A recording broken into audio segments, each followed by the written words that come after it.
बेटा next chemical property है, एक हमने एसएन रिएक्शन पढ़ ली, दूसरी है chemical property of halo alkane में एलिमिनेशन रिएक्शन, ठीक है ना। तो ये एलिमिनेशन रिएक्शन क्या है, इनकी ऑर्डर ऑफ रिएक्टिविटी क्या है, सबसे पहले देखें तो tertiary alkyl halides is more reactive than secondary alkyl halide and secondary alkyl halide is more reactive than primary alkyl halides. अब बेटा देखिएगा कि जब हम किसी एल्किल हैलाइड्स की रिएक्शन पोटेशियम हाइड्रोक्साइड के साथ, ठीक है ना, ये पोटेशियम हाइड्रोक्साइड जो Sb लिखा है इसका मतलब है स्ट्रॉन्ग बेस, क्या है, स्ट्रॉन्ग बेस। तो स्ट्रॉन्ग बेस के KOH NaOH किसी के प्रेजेंस में कराते हैं, ठीक है ना, तो क्या बनता है, एल्कीन बनती है, CH2 double bond CH2 plus KBr plus side product है ये H2O।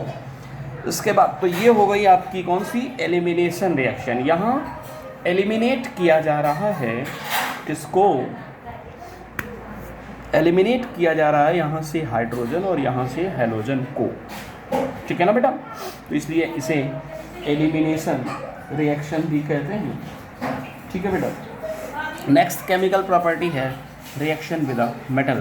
तो रिएक्शन विद मेटल में सबसे पहले रिएक्शन विद मैग्नीशियम, मैग्नीशियम के साथ जब हम किसी एल्किल हैलाइड की रिएक्शन कराते हैं तो एक इम्पॉर्टेंट कंपाउंड बनता है जिसे ग्रिग्नार्ड रीजेंट्स नाम के एक साइंटिस्ट ने बनाया, इसलिए इसे ग्रिग्नार्ड रीजेंट, इस कंपाउंड को क्या कहते हैं, जो बन रहा है प्रोडक्ट उसे ग्रिग्नार्ड रीजेंट्स कहते हैं बेटा, ठीक है ना। तो एल्किल मैग्नीशियम हैलाइड बन जाता है, ये ड्राई ईथर की प्रेजेंस में होना चाहिए। ये एल्किल हो गया और ये मैग्नीशियम और ये हैलाइड, एल्किल मैग्नीशियम हैलाइड, ठीक है ना बेटा। अब दूसरा देखिएगा रिएक्शन विद लिथियम, लिथियम के साथ रिएक्शन, तो लिथियम भी मेटल है, जब लिथियम के साथ कराते हैं तो RLI एल्किल लिथियम बना, ठीक है ना बेटा, और एल्किल लिथियम के साथ side product LiX lithium halide निकल गया।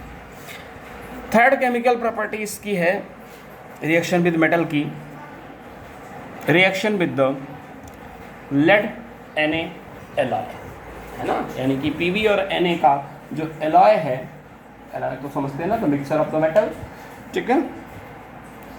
तो एलॉय जो है वो रिएक्ट करता है, तो ये देखिए lead lithium alloy tetra ethyl sodium compound ही लिया हमने, ठीक है, ये एलॉय है, इसके साथ रिएक्शन कराई तो ये कंपाउंड बन गया टेन। क्या बन गया बेटा, ये बड़ा इंपॉर्टेंट कंपाउंड है, ये बताता हूँ मैं इसकी इंपॉर्टेंस क्या है, टेल, टेट्रा एथिल, टेट्रा मतलब 4 एथिल, है ना, और क्या, लेड मतलब Pb। तो टेट्रा एथिल लेड का यूज जो हम करते हैं वो as an anti knocking compound के रूप में करते हैं, किसके रूप में, एंटी नॉकिंग कंपाउंड, ठीक है ना। तो ये एंटी नॉकिंग कंपाउंड है, पेट्रोल वगैरह में उसके नॉकिंग रेट को कम करने के लिए इसे यूज करते हैं हम। इसके अलावा इस एक और रिएक्शन होती है रिएक्शन विद जिंक, जिसे हम फ्रैंकलैंड रिएक्शन कहते हैं, आइए देखते हैं। तो बेटा ये फ्रैंकलैंड रिएक्शन होती क्या है, जब किसी एल्किल हैलाइड की रिएक्शन जिंक मेटल के साथ हम कराते हैं, ठीक है ना। तो जिंक मेटल के साथ ड्राई ईथर की प्रेजेंस में हीट करने पर आपको एक एल्केन मिल जाती है, ठीक है, इसे हम लोग फ्रैंकलैंड रिएक्शन बोलते हैं, ठीक है। दूसरी एक और इम्पॉर्टेंट रिएक्शन है वुड्स रिएक्शन। वुड्स रिएक्शन क्या होती है, जब किसी एल्किल हैलाइड को कि 2 मोल्स लेते हैं और सोडियम मेटल के साथ रिएक्शन कराते हैं, ये रिएक्शन भी याद रखना ड्राई ईथर की प्रेजेंस में होती है, तो एक एल्केन मिलती है और ये बाहर निकलता है। 4 टाइप की जो रिएक्शन थी उन्हें हम लोग रिडक्शन रिएक्शन कहते हैं। ये रिडक्शन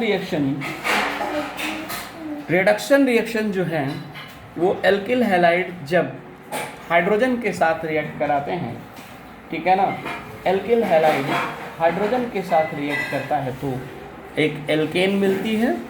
एग्जाम्पल के जनरल रिएक्शन थी आप C2H5Br इसका एग्जांपल लेकर रिएक्शन करा सकते हैं। एक चीज़ और यहाँ पर मैं आपको क्लियर करना चाहूँगा, याद रखना कि जो वुड्स रिएक्शन है, tertiary alkyl halide do not give the reaction. ये reaction do not given by tertiary alkyl halide. Tertiary alkyl halides जो होती हैं वो इस तरह की रिएक्शन नहीं देती। ठीक है बेटा, तो ये chemical property of halo alkanes हमारी यहाँ से फिनिश होती हैं, आप इनको नोट करिए।